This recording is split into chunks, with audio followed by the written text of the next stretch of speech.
Welcome back to Beyond the Game. This will be our third edition, and for the first time we're bringing in a male student athlete. Big move forward here, and we picked the right guy, men's soccer player, co-captain, Sandro Rajkovic. Welcome to the show, Sandro. Thank you very much. Glad to have you here. Now, Sandro's been with us for 5 years. He's another fifth-year student athlete. He's a bit of a, I guess, I don't know if we call him a legend, but he might be to some degree. He joined us right after. Did you play the last year with your brother? Because he is a second-generation Caper. I should mention that. His brother Silvano played with us as well. Yeah. I did. I played with my brother Silvano for one season, his fifth year, so my first year.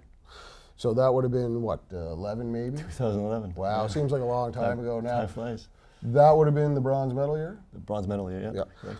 Sandro is probably one of the few student athletes we've had that is privileged to have a lot of team awards over the years. He's AUS champion, two-time CIS medalist, bronze in Victoria in 2011, and silver, so close in Laval in 2012. Yeah. Looking back at those years, Sandro, I mean, like the success of the team, it must be great.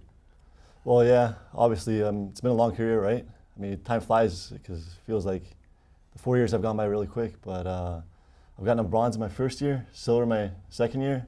I just feel like I'm missing that gold medal now. That's about it. It's a good way to come back to close out your career. Yeah. Hopefully, I don't want to jinx it, but hopefully this is the year. Now, if I'm correct, I'm just going to check my notes here because you had a lot here on the go. I think you were a three-time AUS All-Star, first team. Now, the funny thing about Sandro is he's always been kind of Mr. Easy on the field as well. You have one All-Star as a defender and two as a midfielder. Yeah. So you've pretty much moved all around. I think I saw you playing some forward in there as well. Have you always found your game to be that versatile, or is this something that you just need to adapt at CBU? I just found it easy. Wherever the coach needs me, wherever he wants me to play. First 2 years I played defense, and after that, my last 2 years I went to midfield, and I started off the season this year as a striker. So, so I don't know where I'm going to finish the year, but as of right now, playing up top. What's your career goals? I think we're only looking at about 4. No offense, but that's to be made sense. When you're a defender and a midfielder, you don't get asked upon to score a whole lot compared to some of your teammates. I mean, you played with Ian Greedy, the greatest scorer in CBU history. Keishan Bean, the second greatest scorer in CBU history. And now, of course, Justin Mayhew, the Player of the Year, who's 15 last year and 5 already this year. 2 games. So, you got a lot of catching up to do in the final 11 games of the year. I'm not too worried about that though, as long as we get team success, right? Exactly. I guess one thing too. I mean, with all the great players you played with, it's tough sometimes to get that. I guess individual recognition, and certainly at the CIS level, you've been a CIS All-Canadian, a first team. The last 2 years. There's a lot of respect out there for your game. People know how valuable you are to the Capers in the midfield or wherever you play. How's that feel to you? Is it nice to know you're recognized like that? It definitely does. Well, first year, I thought it meant more to me, but unfortunately, I just didn't get the team success, right? So it's not the same getting the personal recognition without team recognition. And I'd prefer winning a gold over winning CIS First Team. Now, last weekend, massive games to start the season. UMB beat you last year in the AUS final, 2-1. Tough game, hotly contested to the wire. They come in ranked number 4 in the country, and you guys, you put pretty much a beat down on them, 5-1. I mean, that's a huge score for soccer, and you followed up with a 6-0 victory over Moncton on Sunday.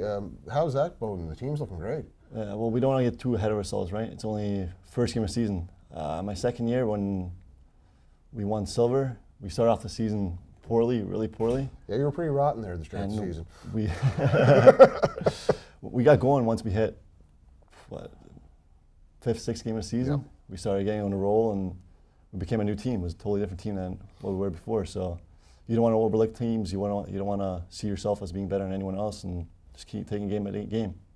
It's tough, I think, sometimes for the soccer teams to gel because you're apart from each other so long, and then you come in and to have 11 players on the same page communicating, and with the subs, I mean, it takes you a little while to get that feel for each other, especially with new guys. You have a lot of new faces this year. Yeah, 11 rookies. 11 rookies on the team. I mean, that's tough. I mean, you got to learn everyone's game and style. You guys have really found a niche for that, though. Yeah.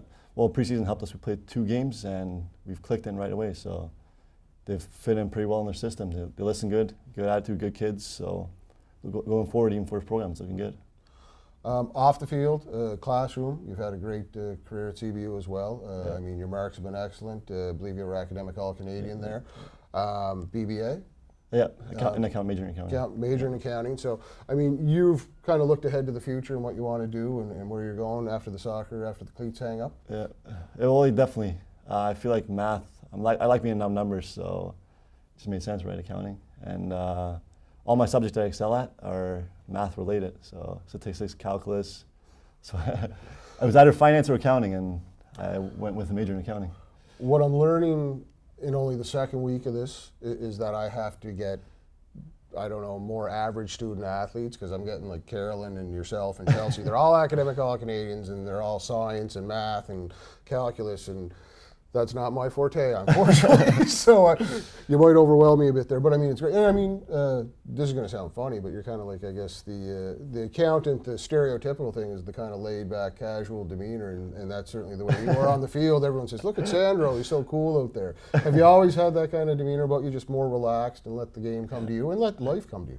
I'm like, maybe on the outside I seem like that, but inside I'm always thinking, always trying to think a step ahead or something like that. But I guess on the outside I'll compose, and I just got to keep doing what I'm doing then.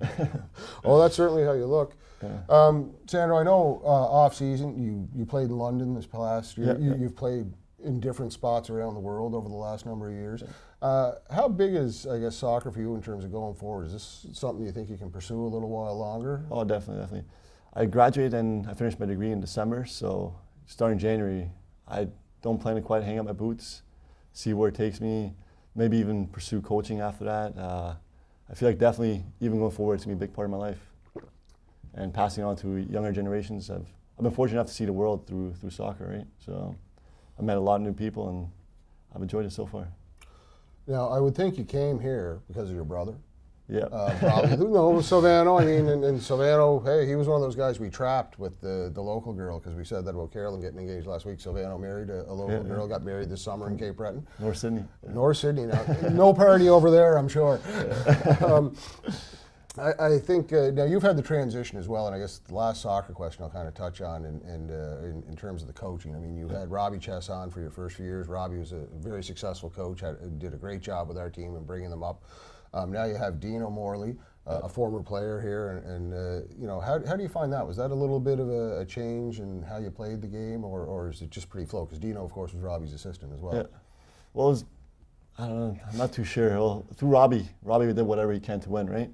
So it's a good attitude mentality to have, and I think Dino kind of has the same mentality, but every coach has their different aspects to it that they implement, and. But I found the transition pretty easy from Robbie to Dino. Both coaches have been good to me, so I can't complain. I'm going to ask this. I've asked everyone so far, and it gets a lot of respect, I think, from our fans. Student athletes, you've met a lot of friends here, on and off the field. We've listed your accomplishments, your awards, your classroom success. What's something we don't know about Sandro? What's something that's out there that people don't know? Do you got a TV show you watch that you wouldn't tell anyone, or do you got? I mean, Carolyn Blaine can do a Rubik's cube. Chelsea Curry, well, she didn't say it, but she has a bit of a potty mouth. But but she was no. I mean, she talked a lot about she has an addiction to chewing gum. She has an addiction to chewing gum. That's what she tells us. So I mean, like, everyone has something that nobody knows or really doesn't know. What's yours? I don't. I think I'm pretty open, but. Something that I eat, probably, I love sugar. So I try to contain it during the season. And so, like, let's say these 5 days before my game, I'll eat clean. And then after 2 games this weekend, on the bus ride back, just chocolates, candy, everything possible. There won't be a gummy bear safe anywhere between Sackville, New Brunswick, and Cape Breton.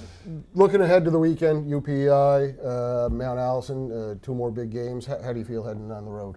Well, I feel confident. We start training again today for getting prepared for this weekend, and we'll have probably the same game plan and everything, but we can't get too ahead of ourselves because of the first week, right? So we got to stay grounded and take it one game at a time again.